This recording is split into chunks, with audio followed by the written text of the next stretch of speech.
What is up, ladies and gentlemen? Welcome to the Vanguard Project podcast. My name is Austin Jardine. Happy freaking Monday. I hope you all had a wonderful weekend and are ready to kick this week in the teeth. For those of you joining for the first time, welcome. Thank you. I'm super excited to have you. This is like the second or third episode of season 3, which still kind of blows my mind that I've kept it up this long, and feel very fortunate and thankful for all of you for tuning in, for the sponsors. Shout out to the guys at Eberlestock for helping me get connected with a bunch of folks, Black Rifle, Midwest, all those guys. So I'm super thankful. For those of you, like I said, maybe hopping on for the first time, my mantra here is grow through story, strength through community. And what I mean by that, my little goal here is really to sit down with folks and have them share with me their life story in a way that hopefully relates to you in some way, shape, or form. Get you excited about something, maybe find a new passion, a new interest, a new hobby, a new career track, or maybe just some sort of community to tap into, or something to get you out of a rut and kind of move forward and maximize your life experience. So my goal really is not to talk about myself. It really ends up being an 80-20, really, where I'm more interested in what the interviewee has to share with me. You know, I'm really here to learn and have them showcase their life experience and knowledge. So I was really excited to sit down with Kate and Erie because surfing is something I am not familiar with. I grew up in a landlocked state. I don't even think I've ever wake surfed. I've done wakeboarding a little bit, but not even remotely the same. So this was a fun conversation, and it was really neat to kind of tap into their community and lifestyle and the passion that it plays for them. So kind of to segue a little bit, you know, as shortly after we had sat down and interviewed, it did come to my attention that there was a surfing incident, an accident earlier, I think, the past week or so, and want to extend my condolences for the family, the friends, and everybody in the community, just as they kind of go through a pretty tough time. And just wanted to, you know, bring that to attention and say that, you know, as you listen to this conversation, I really hope that you understand what community means to these groups of folks in the surfing industry and community at large, just what a family it seems to become. So without further ado, I don't want to babble too much. I've tried to record this intro a couple times. It's a fun yet difficult one, but I hope you all take some great information away. I'll be sure to link Erie's website in the episode description, as well as our Instagram. Otherwise, I hope you all have a wonderful week, and we will catch you here soon.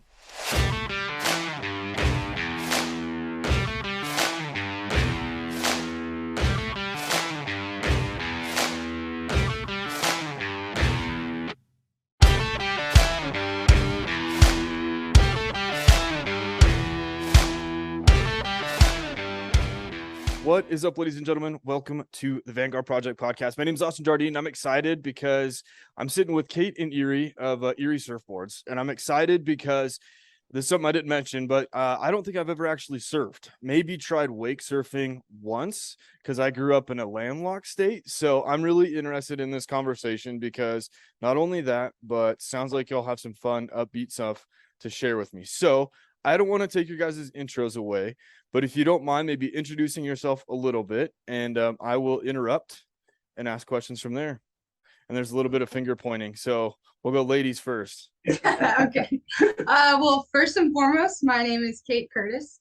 I was born and raised pretty much in New Smyrna Beach, Florida. Lived here my whole life. It's a little small, fun little beach town, so it was really freaking cool to grow up in, man. It was like, if we weren't at the beach, I mean, we would go to school, you know, all that, but anytime we weren't at school or weren't chilling outside, riding bikes and just throwing stuff at each other, we were at the beach surfing all day, every day, you know, hanging out with dad, and that's about it. That was pretty much the best childhood you could even think of. And even now, it's still it bleeds into who I am today as well. So that's pretty much it. And I'm Erie Peoples with Erie Surfboards. Been building boards here in New Smyrna Beach for the last 32 years, and pretty much born and raised in this area, and tons of surfing and fishing and just loving the environment and life. And it's been awesome having all the kids in the family surf has been great. And just teaching surfing and building surfboards. I mean, it's just been an art craft all these years, and I'm blessed to have been able to do it. Yeah, that's awesome. It's cool because it seems like it's a bit of a legacy for you guys right now. Mhm. So I guess we'll Yeah. start. One of the things that I like to do is kind of tell the story. I mean, from start to finish, not Mhm. necessarily around Erie surfboards in particular, but maybe the family in general as well, and why surfing is so important to you guys. So where did surfing start for you guys? Did, I guess, Erie for you, did you grow up doing it? Was it a family affair? Yeah, my dad and all my uncles all surfed. So as a kid growing up, I got all the hand-me-down boards, from those guys. And my grandfather did some surfing and got my dad into it. And then next thing you know, we were just building boards and going with it. It didn't even seem like um that big a deal to me because it was kind of already in our blood and we were doing it. Like my mom surfed as well, like caught waves at our inlet with me in her belly. So like I was born to build boards. Okay. I think you're the He's first not person I've joking. ever, yeah, I'm not that's kidding. He's not that's kidding. awesome. I love that. So then what does surfing then mean for you guys? I mean, obviously it's a family thing, it's your business, right? Growing up with it, I mean, did it build some sort of sense of community that you didn't have? Was it something that kept you out of trouble, into trouble? Oh man, so that's tough because both, like I would, I mean, I'm old enough now to say this, but I would skip class and go surf if the waves were good, And I'm the so worst. I'd be like, Kate, the waves are really good. you should skip class. You do not need to go to school today. But yeah, it was just especially, like he said, like it was just in my blood. I don't even remember the first time I even stood up on a wave or on a board or anything. It was just from a baby to now, and meeting, all these different people and walks of life. It's huge. The surf community is just so big and beautiful, and it kept us all together really well as a family too, because like my sister and my brother, like we all grew up surfing, and it was something we got to do with our dad, and then we made friends along the way, so we all got to go and surf together. And there's nothing more beautiful than being out in the lineup and just being with your friends and hooting and hollering each other into waves, and like, oh, there's a set coming, no, you take this one, you take this one. And my dad, bless his heart, he would always be like, the set would come through and they never say, I mean, they never say, they always say never take the first wave of the set, Okay. because it's always the biggest and the grossest, and it's not gonna be fun. But this guy over here is like, hey, first wave, go, go, go. He would go, then, or he would tell us, then one of us would go, and then he'd get the best one, the next one that's coming through. And that was just his little, he'd come and get us with those. But it's such a fun thing to do with your friends and your family, and it's a beautiful thing because it's such a spiritual sport. It's like you're in the ocean, you're literally one with nature, and it's beautiful. So when we talk about spiritual sport, I'm taking notes kind of off to the side, keeping up, right? This is Yeah. something that's also fun for me too, is when you say a spiritual sport, what does that mean to you? And if you were to try and articulate that to somebody that's like, man, surfing seems peaceful to me or difficult to me, right? You say it's spiritual in what way? If anything, just brings peace to me. Like personally, if I can't speak for everyone, but if I've got something going on in my life, something stressful, something, that's I'm kind of at my breaking point. My husband is like, "Hey, let's go paddle out." Like let's go out, let's go paddle out. I'll go out there, and it's almost like being you're weightless pretty much. You're in the water, you're weightless. You feel like a huge weight is lifted off of you, and your only goal is to focus on the beautiful waves that are coming through, and you forget about everything else for the moment. It's a peaceful feeling. I feel like there's nothing else that could be on my mind at the time other than catching the wave and making it count. It really is. It's just peaceful to Mhm. me personally. What about you? What Oh do you yeah. think? No, it is amazing.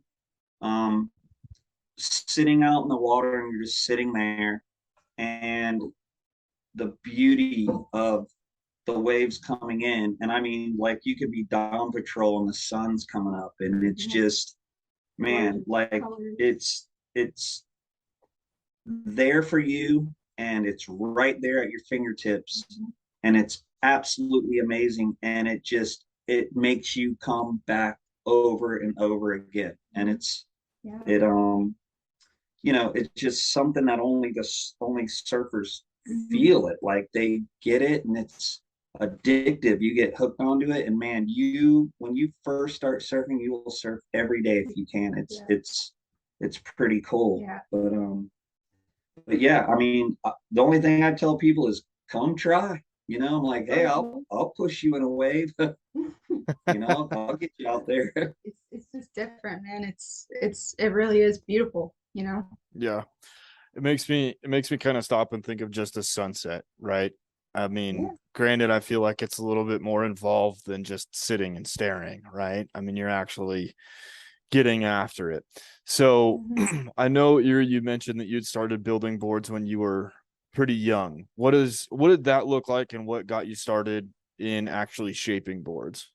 When I was a kid, I watched my dad. We had a Florida room. It's kind of like a screened off area, maybe like a porch or like maybe a carport. We call them Florida rooms here. And I would sit, and me and my sister we'd sit and watch my dad and uncles like out there with a piece of foam, and they would make their own boards. And it was just so intriguing. And man, I mean, I grew up through the 70s and 80s where, man, surfing was it was the shit. It was the coolest thing ever. I had posters, uh, every surf magazine that came out. These days you don't get the surf magazine, you go online. But man, I every month I couldn't wait for that poster. And we would literally get that as a Christmas present, would be a subscription to Surfer or Surfing Magazine, and every month post that poster up. Man, I have my walls covered. And I started surfing early, with these guys, but I rode for a few surfboard companies. And then, I kept telling my dad, man, Dad, this board isn't doing what I want. I wish it would do this. And so one day my dad was just like, hey, man, why don't we just make you one? Let's make it. We'll shape it together, and you can put your hands on it and feel it, and get what you want, what you've been looking for. So we worked on that first one together, and I am not kidding you, that thing rode so great. I was freaking out. I couldn't believe it. And I was showing other people, and they were like, there's no way you just made the surfboard. And I was like, man, I saw that thing in my head before I even touched the phone. And it's weird how my dad was a big carpenter, and I think his hands came to me, and I could um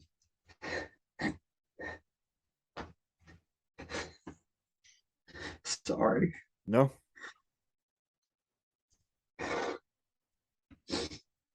He passed away a little bit ago. So Yeah, my dad passed away, but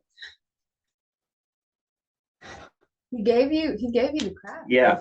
Like he handed that down to you. Like that's your blood. And I could feel that board and the energy.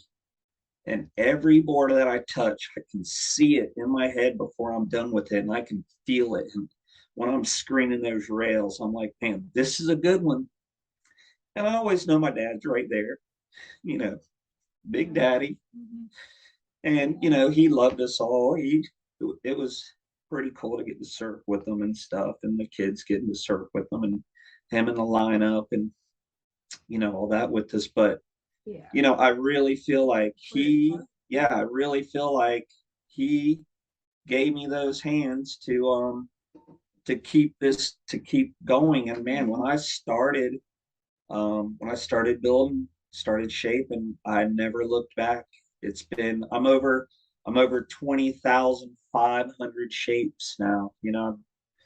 I've crossed over the 20,000 mark. Usually when people go, man, you shape over 20,000, but I'm over 20,000 boards, which, when you look at all the years, that's a lot of boards. That's a lot of shaping. So, um, I think about my dad all the time, and Yeah. I go, man, thank you so much. I'm not a banker, and I'm not in the hustle and bustle of real estate or something where you're always freaking out. I've been blessed with, just and a craftsmanship that's really, really been, and it makes everyone happy. Every time someone gets a new board, I'm so stoked for them. I know they're super stoked, and it's just I'm just passing it on, and letting them see what I've enjoyed and what my kids have enjoyed our whole lives, getting them into that. And I know it's been, really awesome for now thousands of people and thousands of families. What we've done, over the years. So I mean, I can't complain at all. People that get into something they do and they don't like it or whatever, I've not one time ever complained about, what I've done my whole life. And I'm gonna keep doing it until the day I die. Yeah. So when you start shaping and pick things up, it's much more, to use the same word, spiritual for you. When you start working, I mean, are you trying to find a specific place in yourself to start working to keep kind of pushing that emotion and feeling forward that you want other people to have? Or are you looking at it very logically and saying, okay, I feel this particular thing and I'm going to shape it this way?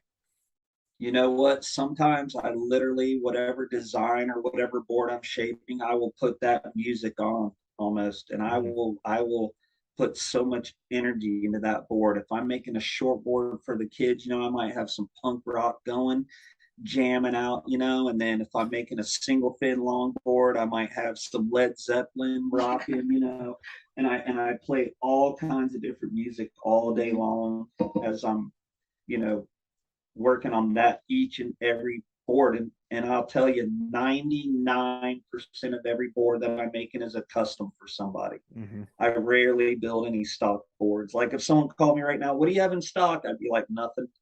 What do you want What do made? you want? Yeah. Yeah, what do you want? What color do you want? How do you want the board to ride? Tell me about yourself. I actually talk to each and every person. I have notes on every board with the person's name with it. So they can call me years later and say, hey, I got board number 6,500. And I can look it up and go, oh, yeah, I remember that, and here it is. So I try to like do it a little different than, if you went and bought a China board somewhere, that thing doesn't have any heart and soul in it. Yeah. So I pulled up your website a little bit yesterday, kind of in between everything. Are you shaping everything by hand? I did about 12,000 boards by hand. And then I got to the point where I couldn't keep up with orders, and I couldn't. And I was one of those guys. I was really against the CNC shaping machines. I was like, Sure. man, no way, I'm not ever doing that. But eventually, I found out to keep up with a lot of professional surfers and a lot of guys that want the same board over and over again. I eventually got a machine, and I said, okay, this can rough shape the board out for me and get it really close. Then I can go in and spend more time fine tuning. I noticed that after you plane about 10 or 11 boards out with a planer, by the time you start hand shaping, you're kind of worn out. Like you're screening different, you're kind of tired. Where I was like, you know what? I'm going to let this machine get me to that point. But it's going to be so precise and so perfect to the last one they got. When I clean it up, they're going to get the same board or whatever little changes. It's really hard to make a 16th of a change with your planer, and keep that person on the right equipment they've had for years. And times have changed. Just about every company out there that are doing big numbers or are doing more customs, reputable designs, repeatable designs for these pro guys, you have to be on top of their equipment. So I would say probably the last. And now I do shape now and then. I'll shape some hand shapes. I still got my planer. I have hundreds of templates, and I'll get in there and I'll shape something cool by hand. But yeah, a lot of the stuff right now is off the machine, which I still have to design each and every one of those.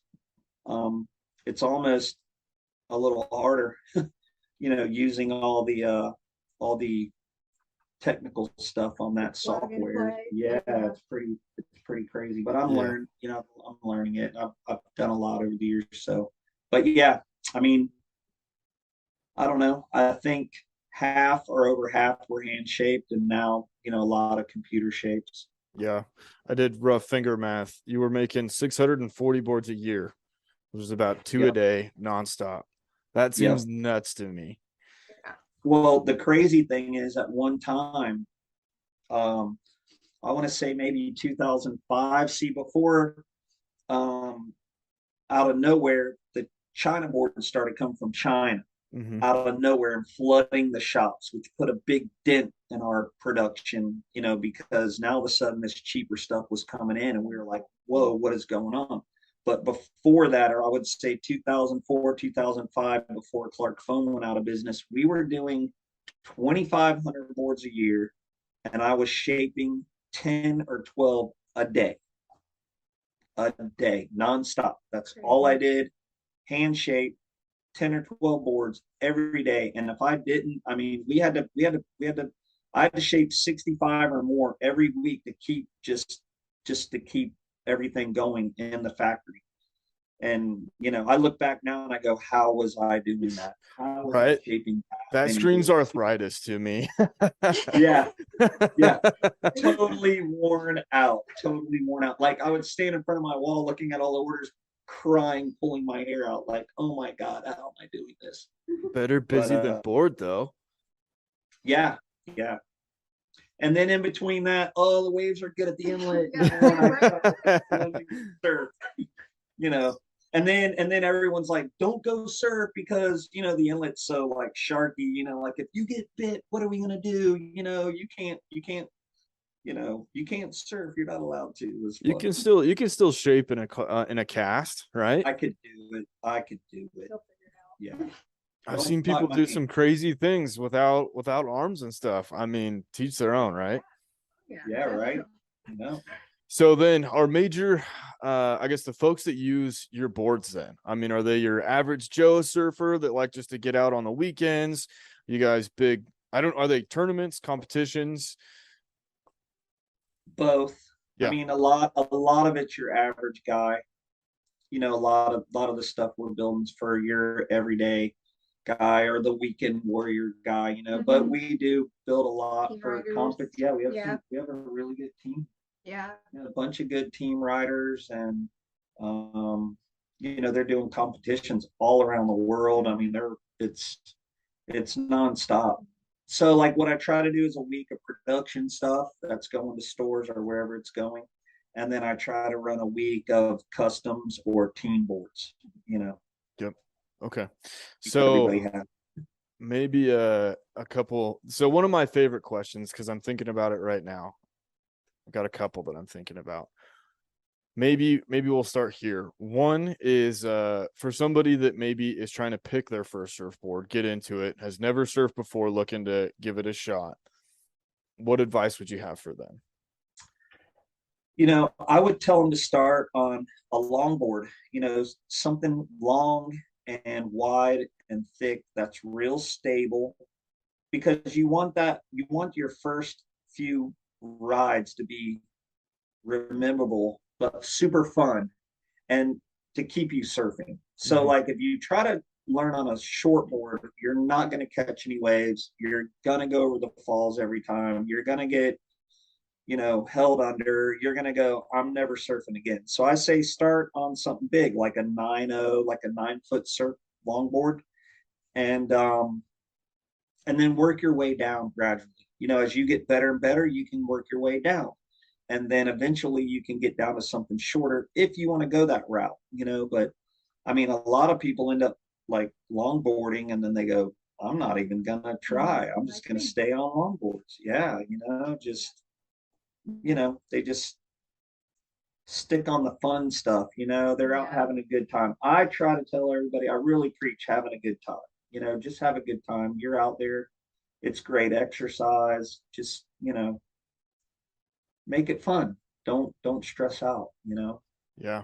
So that actually, and this might be a good question for the both of you, is you've been in the industry for a long time, right? How have you continued to make it a good time and not burnout? Because that's something I've experienced and other things that I've done where you make it your life and it's the only thing, but you burn out. How have you kind of kept the spark going?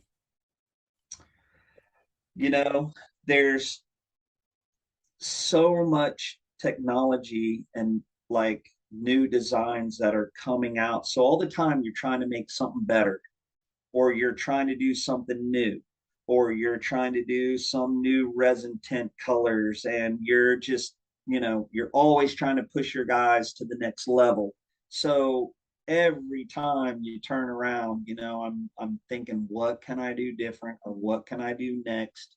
Or, you know, the whole art aspect of everything um really keeps you on your toes and keeps you going. Like you can't really, there's no way to just like kind of stall out and just do one thing. Like it just progresses so much nonstop that you're just going, going, going.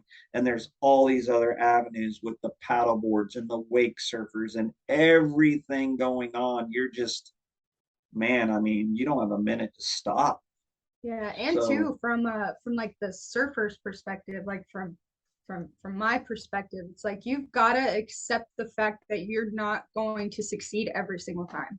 Yeah. It's like there's a lot of acceptance that's involved. It's like you're gonna fall, you're gonna eat shit, like you're gonna wipe out. That's okay. That's like half of the fun of it. yeah, yeah, You wipe out, you wake up, or you stand up, you're laughing, your buddies are laughing, whatever. You yeah. got to accept the fact that it's just fun, and that's kind of what keeps the spark there. It's just accepting that you're not going to nail it every single time, but you're out there, and it's just the aspect of the hanging out with your friends and hanging out with your family and just being in the water and standing up and the feeling of catching that wave. Like, I honestly, once you get that feeling, that spark will always be there.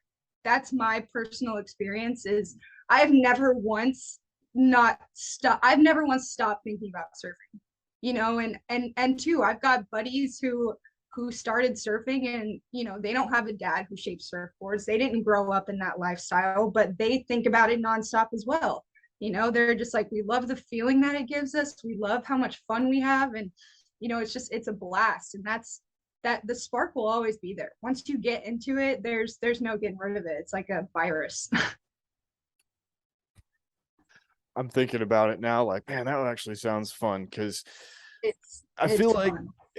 this is also maybe a dumb question because I feel like I've started to pick up hobbies that have a much higher likelihood of killing me than actually, enjoying them.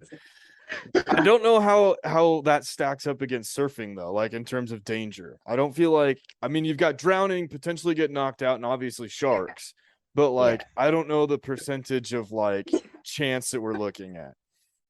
So I mean, if you're paddling and say you paddle out in like Portugal or like Porto Escondido or something where the waves are like 30, 40, 50 feet and just crazy, that I could see then, there's some chance of, that happening. But for the most part, if you're just going out front, like the biggest you're surfing is 6 to 8 feet. That's as big as it really gets. And it's like, yeah, you'll wipe out a few times, but if you know how to swim, you know how to hold your breath, you'll be all right. And the thing too with like the sharks is where we live, New Smyrna Beach, believe it or not, is the shark bite capital of the world. If I don't see a shark, yeah, if I surf and I don't see a shark, I'm like, what is going on? Yeah. So it's, Yeah. but that's only because they're they're so acclimated to us now that it's like here. you can walk around and you can walk right by them and they'll swim by you. But most of the shark bites are from somebody stepping on them and them turning around and getting defensive. So it's nothing like, I mean, you're out in the environment, you're out in the wild. So there's a chance something can happen. I don't want to say there isn't, but for the most part, like it's so relaxing. Yeah. So maybe before we move on into some fun stories, throughout all of your experience, whether that's growing up in kind of the lifestyle, starting the business, kind of running it, or just surfing or competing, what would you say, this may be my favorite loaded question, what's maybe one thing that you've learned or wish you would have known going into it that you're like, damn, reflecting on it now, I wish somebody would have told me about this? That's a great question. My favorite loaded question. That's a really good question. Yeah, man. What do I wish somebody would have told me? You go first. I was going to say, I wish I would have maybe made surfboards in Hawaii. Okay. Or somewhere where it's like really good all the time, because I love surfing so much. And I'm always like, man, if I had, why New Smyrna? I mean, I love it here, but how did I get put in this spot? Oh, I know why. Sometimes I look back and I think about, being a surfer, sometimes you're in the water and like people, we have rip currents and people are, and to go back as well on your original question, like something that if I could inform others now, is something that I wasn't aware of, was the amount of shape that your body should be in for surfing is immeasurable. Like you don't think it, but you are out there and you get worn out. You're paddling, you're pushing up, you're standing, your adrenaline's going, your heart rate is through the roof. Like you may not even know it, but it is. And that's something that I didn't, notice at first. And maybe it's helped me, throughout my life. But being older now, especially, I say that as if I'm like 50 years old, but like being like older now, I can feel it in my body, like it takes a lot out of you, like you got to be in shape if you want to really get after it. Yeah. Do you guys train like other than just surfing? I mean, do you guys do like different programming, stretching, or is it just you do it every day and this is life for you? So I'm kind of like, man, I'll go on bike rides, I'll go on runs, I'll do like little workouts here and there, I'll stretch here and there, I'll do some yoga and stuff, but mainly like the main thing is like your breathing and like your arm muscles, your arm strength. Those are like the main two things. Your lungs and your arms are like the biggest thing. So, my husband and I, we work on our breathing a lot. It's all about, not only working out your body, but your brain too. It's all up in here as well. And so I mean, our thing really is just like surf and then bike, or even just going on like an hour walk every night will do so much for you and your respiratory system. And so I mean, you don't have to go crazy in the gym, you don't have to go on like rucks and stuff like that, but if you just give yourself a little time out of the week to like go on walks, go on a run, go on a bike ride, do some push-ups, nothing crazy, but it helps so much, like way more than you would think. Yeah. It's interesting. I've noticed that too a little bit, because I used to hit the gym hard because that was like all I did, and then I started doing other things where it was like, I don't need to be big and strong, I need to be able to like focus, hold on, and stay lean, right? And like even just walking, like tonight after this, I'm going to go to the gym. I'll probably hit the stairs for half hour, 45 minutes, stretch, foam roll, all that good stuff, maybe some abs. And it's like, I feel way better in the evenings after doing that than like, okay, laying down, watching a movie, right? Simple. It's very simple activity, but still. Right. Yeah. Okay. I mean, paddling, I'm telling you, you go paddle for an hour and that of duck diving and just paddling alone, you will burn so many colors. And sometimes I'm like, my watch keeps going, you have a swim record, you know, and I'm like, I'm not swimming, but it just thinks they're like, oh my God, what are you doing? So, And you're using every muscle. Your back, Paddling, yeah, your abs, you're your arching your arms. back, you're paddling your arms. You get out of the water, man, you're sunburned, and you are like, holy cow, what did I do? And your arms feel great, your whole body feels unreal. And then like the next day you get up and you're like, let's do it again. Let's go. It's great. I love it. Well, I want to be respectful of your guys' time. Is there, I know, I kind of feel like we talked about quite a few different things. Is there anything that's left unsaid that you guys feel is important for this evening? So one major thing that I feel is extremely important is movement is medicine, man. And that's another thing too. Like I was asked by Ashley Vickers to join the Until Death Collective team, and that community of people is absolutely beautiful. And one of the main major things that they push is movement. Movement is medicine. And I'm blessed to be a part of that team because I bring in the surfing aspect. I bring in how surfing correlates with movement. And if I could tell anybody anything, man, it's like if you can get out in the water, doesn't matter what you're doing, the ocean and or lakes or whatever. If you've got a body of water nearby, go get out there. Even if you don't get in, sit by a body of water somewhere, and walk there, run there, ride your bike there, whatever. It does so much for your mind, your body, your soul. And if that's one thing that surfing has ever done for me, it has made me feel more human than anything has ever made me feel in my life. Yeah. And it's a beautiful thing. So if I could push anybody out there who is thinking of trying or who might be a little scared to just start or doesn't know where to start, just go. Just start. There's no right or wrong way to do it. Just get out there, go, figure something out. And if anyone has questions, hit us up, email us, find our website. Surf lesson. Yeah, hit us up on Instagram if anyone has questions or anything, whatever. It just do it. That's all I can say. I also think like, there is a little bit of danger and excitement with, that's what's so fun. That also, pushes you into what you're doing. So, I once you try it, I think you'll be like, trying something new, and you're like, wow, this is a little out of my comfort zone. It is Mother Nature, it is the ocean, and I feel like if you can conquer the ocean, you can conquer anything. So, you get out there and get a few waves, and you're like, I did it. You want to keep doing it. Yeah. It's not so bad. I had a great time, and yeah, I feel like I don't know. It's almost like sometimes you go, you live in Florida and you don't surf. You don't know what you're missing, man.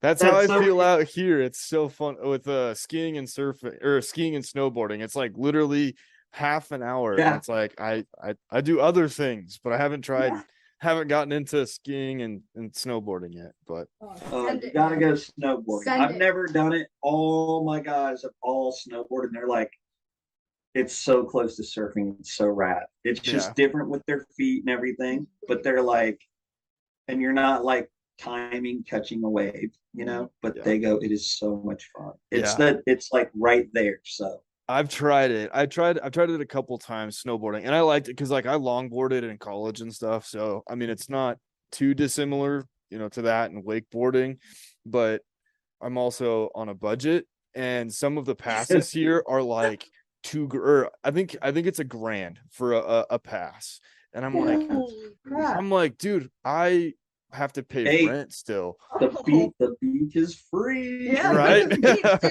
I jump on bowls on Tuesday nights, and they're $25 a head. So, wow. There you go. So, That works. But anyways, I appreciate you guys. Thank you so much for taking the time to sit down and share. So Yeah, thank you, man. This is great. Thanks. Wonderful. Yeah, it's super awesome. Kate, Erie, once again, thank you guys for taking the time to sit down and share your story with me. I hope everybody listening, I hope you all took some good information away. And looking forward to the next interview. I've got a couple that I'm working on. Otherwise, I hope to see you all here soon. Please leave a like, rating, review, all the good stuff, and we will catch you next time.